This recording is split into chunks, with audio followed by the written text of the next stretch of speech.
ॐ अज्ञानतिमिरन्धस्य ज्ञानाञ्जनशलाखया चक्षुरुन्मिलितं येन तस्मै श्रीगुरुवे नमः।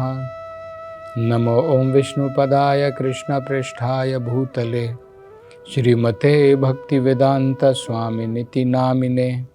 नमस्ते सरस्वते देवे गौरवाणी प्रचारिणे निर्विशेषशून्यवादी पाश्चात्यदेशतारिणे।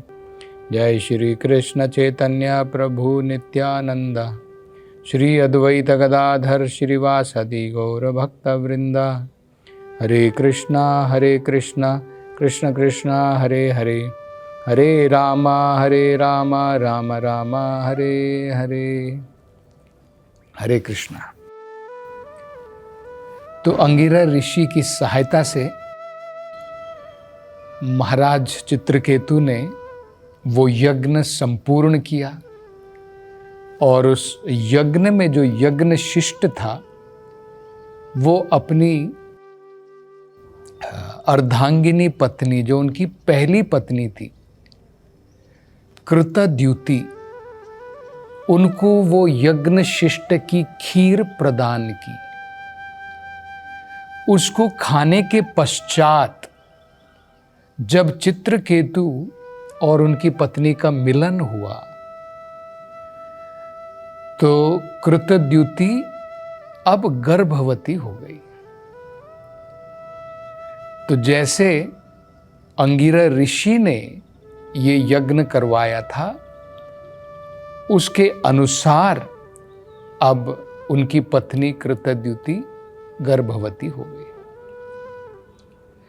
धीरे धीरे जैसे हम देखते हैं चंद्रमा का आकार बढ़ता है और पूर्णिमा का दिन आता है, ठीक इसी प्रकार उनके गर्भ में ये शिशु जो है अब बढ़ने लगा और उपयुक्त समय पर कृतद्युति ने एक संतान को जन्म दिया, एक बेटे को जन्म दिया। अब चित्रकेतु के पास में एक संतान थी, एक बेटा था। जैसे ही उनके घर में संतान पैदा हुई, बेटा आया, राजा चित्रकेतु अत्यंत संतुष्ट और प्रसन्न हो गए। उन्होंने नदी में जाकर के स्नान किया। स्नान करने के बाद में अनुभवी ब्राह्मणों को बुलाया और अपने बेटे का जन्म करण, जात कर्म जिसे कहते हैं, जात कर्म उन्होंने जो है संस्कार के रूप में करवाया। और जात कर्म के समय में उन्होंने इन ब्राह्मणों को अनेकों प्रकार के दान दिए, जैसे सोना, चांदी, अनेकों प्रकार के आभूषण, अनेकों प्रकार के वस्त्र प्रदान किए, हाथी घोड़े प्रदान किए और उसके साथ साथ में उन्होंने कुल मिलाकर के लगभग 60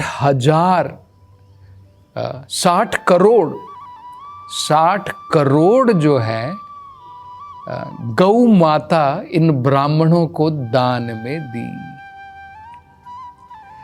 मतलब राजा चित्रकेतु किस प्रकार से संतुष्ट हुए कि उन्होंने जो है किस प्रकार से संतुष्ट होकर के दान किया, ये भागवत में वर्णन किया है।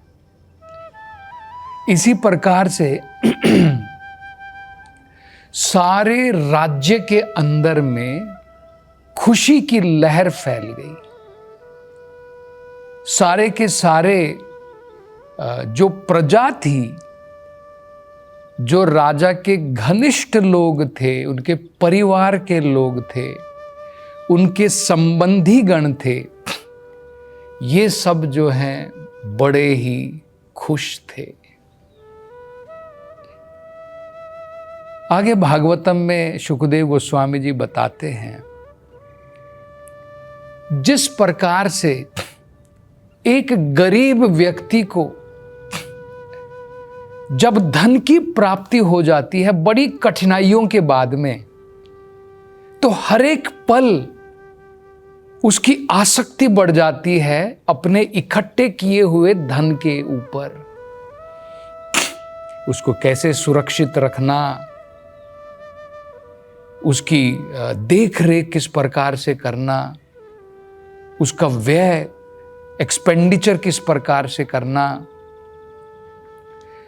ठीक इसी प्रकार, क्योंकि अत्यंत कष्टों और लंबी प्रतीक्षा के बाद में राजा चित्रकेतु को संतान की प्राप्ति हुई थी, इसके कारण उनका स्नेह अपनी संतान के प्रति दिन प्रतिदिन बढ़ने लगा। ठीक इसी प्रकार से इस संतान की माता कृतद्युति, उनका स्नेह और उनका ध्यान अपनी संतान के ऊपर बढ़ने लगा। अब इससे क्या हुआ, जो राजा चित्रकेतु की अन्य रानियां जो थी, अन्य जो उनकी पत्नियां थी, वो अब थोड़ी दुखी हो गई, क्योंकि कृतद्युति को तो अब संतान की प्राप्ति हो गई है। अब इनके मन में अग्नि प्रज्वलित हो रही है कि हमको भी संतान चाहिए। अगर हमारी जो दूसरी इस राजा की जो दूसरी पत्नी है,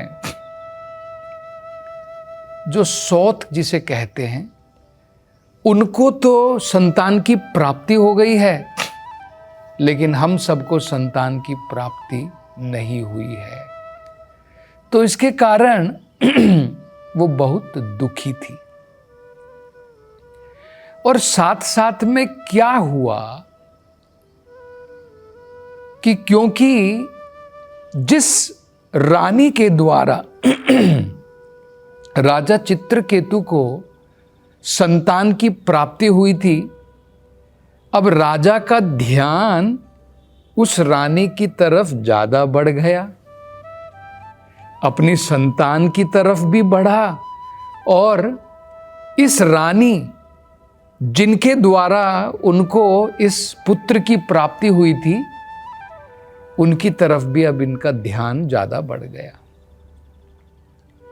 इससे क्या हुआ, ये जो बाकी रानियां थी, इनको ये लगने लगा कि हमारी पोजीशन, हमारा जो स्थान है, अब राजा की आंखों में गिर गया है। जिस प्रकार से कई बार हम लोग देखते हैं ना, गौशाला में भी जो गाय दूध दे रही है, कई बार ग्वाला उनकी रखवाली, उसकी देखरेख ज्यादा करता है बाकी जो गायें हैं उनसे अधिक। ये स्वाभाविक है। ठीक इसी प्रकार से इन पत्नियों को ये अनुभव होने लगा कि हमारी पोजीशन अब राजा की आंखों में गिर गई है। यहां तक कि जो राजा की जो दूसरी दासियां हैं, वो भी अपना कर्म करके संतुष्ट हैं और राजा उनकी तरफ भी ध्यान देता है, लेकिन हम तो लगता है दासियों की भी दासियां हो गई हैं। मतलब ऐसा लग रहा है कि राजा का अब हमारे प्रति कोई ध्यान नहीं है। राजा का सारा ध्यान अपनी संतान के ऊपर और सारा ध्यान जो है उस संतान, उस पुत्र की मां के ऊपर है। तो हमारी तरफ अब राजा का कोई ध्यान नहीं है। तो उनको जो है इस प्रकार से लगने लगा कि हम दासियों से भी नीचे हमारा स्थान राजा ने गिरा दिया है। तो ये चाणक्य पंडित जिस प्रकार से कहते हैं, इन्होंने ये अनुभव किया। देखिए चाणक्य पंडित जी क्या कहते हैं। वो कहते हैं माता यस्य गृहे न अस्ति भार्या च अप्रियवादिनी अरण्यम तेन गंतव्यम यथारण्यम तथा गृहम। चाणक्य पंडित कहते हैं माता यस्य गृहे न अस्ति, जिस व्यक्ति के घर में बाकी सब कुछ है लेकिन स्नेह करने वाली मां नहीं है, माता यस्य गृहे न अस्ति, और उसके साथ साथ में भार्या च अप्रियवादिनी, उसकी जो भार्या है, उसकी जो पत्नी है, वो हमेशा कड़वे शब्द बोलती है।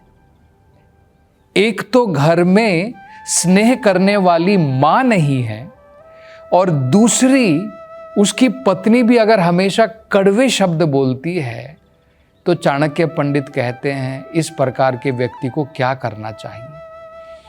तो कहते हैं अरण्य तेन गंतव्यम यथा अरण्यम तथा गृहम। ऐसे व्यक्ति को चाहिए कि वो अरण्य में चला जाए, वन में चला जाए। अरण्य मतलब होता है वन। क्यों? यथा अरण्यम तथा गृहम, क्योंकि उसका घर भी अरण्य के बराबर है, जंगल के बराबर है।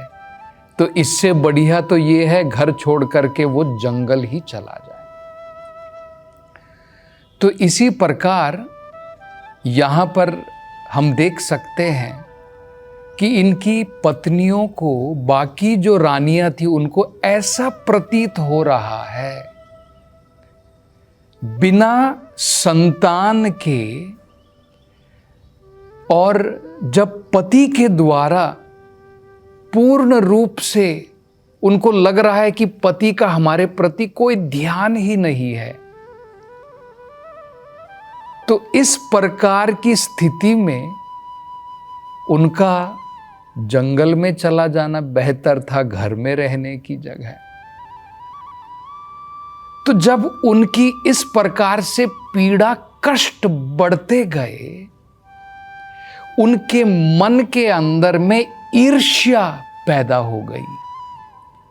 ईर्ष्या मतलब होता है एक प्रकार से इस रानी और उसके पुत्र के प्रति शत्रुता, दुश्मनी पैदा हो गई कि ये रानी और इसका पुत्र जो है, यही कारण है हमारी इस दुर्दशा का। तो इस ईर्ष्या के कारण अब उनका मन जो है बहुत कठोर हो गया और उन्होंने एक योजना बनाई। उन्होंने इस सोते हुए बालक को जा करके कृतद्युति और चित्रकेतु के पुत्र को जहर खिला दिया, और जहर खाने के बाद में इस पुत्र की मृत्यु हो गई। तो रानी कृतद्युति वो सोच रही है कि मेरा पुत्र जो है इतनी देर तक सो रहा है, तो काफी लंबा समय हो गया है और वो अभी तक सो रहा है। तो कृतद्युति ने अपनी दासी को बुलाया और कहा कि तुम मेरे पुत्र को लेकर के आओ। तो जब इस दासी ने उस शयन कक्ष में प्रवेश किया और जब वो उस पुत्र के पास में गई, उस बच्चे के पास में गई, तो देखती है कि बच्चे के पूरे शरीर में प्राण का कोई निशान नहीं है। उसकी आंखें ऊपर की तरफ हैं। तो तुरंत जो है वो बेहोश होकर के गिर गई। और बाद में जब उसको होश आया तो जोर जोर से जो है विलाप करने लगी। तो इसके विलाप को सुन करके रानी कृतद्युति जो है उस शयन कक्ष में आई, और जब उसने अपने मृत पुत्र को देखा तो तुरंत वो भी जो है जमीन पर पड़ करके बेहोश हो गई। और जब उसको दोबारा होश आया तो वो भी जो है अनेकों प्रकार से जोर जोर से विलाप करने लगी। धीरे धीरे ये खबर सारे राज्य में फैल गई। उनके महल के जो निवासी थे वो भी वहां पर आ गए। बाकी राज्य के जो निवासी थे वो भी धीरे धीरे वहां पर आने लगे। और यहां तक कि बाकी रानियां भी वहां पर पहुंच गई। उनको ये सब पता है कि ये अपराध हमने किया है, लेकिन दिखावे के रूप में वो भी इस रानी के साथ में यहां पर विलाप कर रही है। जब ये संदेश राजा चित्रकेतु को मिलता है तो अब राजा चित्रकेतु क्या करते हैं इसकी चर्चा हम अगली कथा में करेंगे। हरे कृष्ण।